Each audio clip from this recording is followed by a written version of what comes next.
নমস্কাৰ, আপোনালোকে চাবলৈ আৰম্ভ কৰিছে আৰকে নিউজ। আজি 1 মাৰ্চ আৰু আজিৰ কেইটামান গুৰুত্বপূৰ্ণ খবৰ। পুনৰ ৰাজ্য চৰকাৰে ল'ব ঋণ। 4 মাৰ্চত ল'ব 900 কোটি টকাৰ ঋণ। ঋণৰ বোজাত পুত গৈছে অসম। তাৰ পাছতো ঋণ ল'বলৈ পাহৰা নাই হিমন্ত বিশ্ব শৰ্মাই। প্ৰত্যেকটো মাহতে ঋণৰ ওপৰত ঋণ লৈছে ৰাজ্য চৰকাৰে। 1,50,000 কোটিতকৈও অধিক হৈ পৰিছে ৰাজ্য চৰকাৰৰ ঋণৰ বোজা।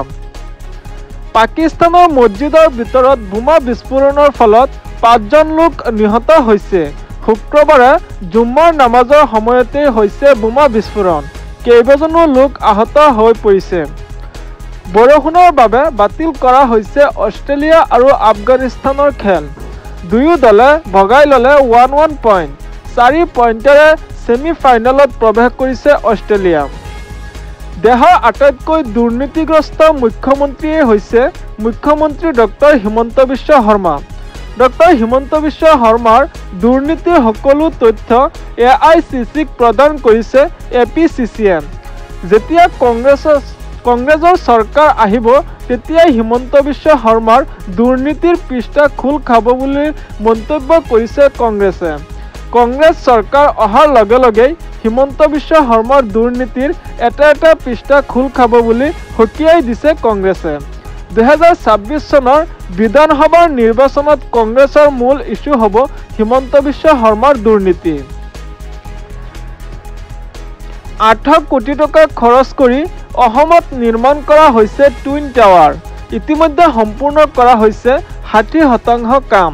সংবাদমেলত এই কথা মুকলি কৰিছে মুখ্যমন্ত্ৰী ডক্টৰ হিমন্ত বিশ্ব শৰ্মাই।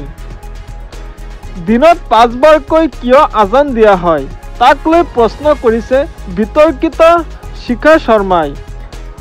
আপোনালোকে চাওক শিখা শৰ্মাৰ বিতৰ্কিত ফেচবুক পোষ্ট। শিখা শৰ্মাই কৈছে, ভাৰত যদি ধৰ্মনিৰপেক্ষ ৰাষ্ট্ৰ তেন্তে মুছলমানে বছৰৰ 365 দিনেই দিনটোত 5 বাৰকৈ মাইকত চিঞৰি অমুছলমানক অশান্তি দিয়াৰ অধিকাৰ ক'ত পালে?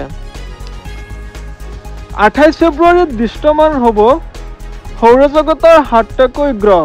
খালী চকুৰে দেখা যাব শুক্ৰ, মংগল, বৃহস্পতি, ইউৰেনাছ আৰু বাকী থকা বুধ, শনি আৰু নেপচুনৰ বাবে প্ৰয়োজন হ'ব টেলিস্কোপৰ। সূৰ্য অস্ত যোৱাৰ প্ৰায় 45 মিনিট পাছত দৃশ্যমান হ'ব 7টাকৈ গ্ৰহ।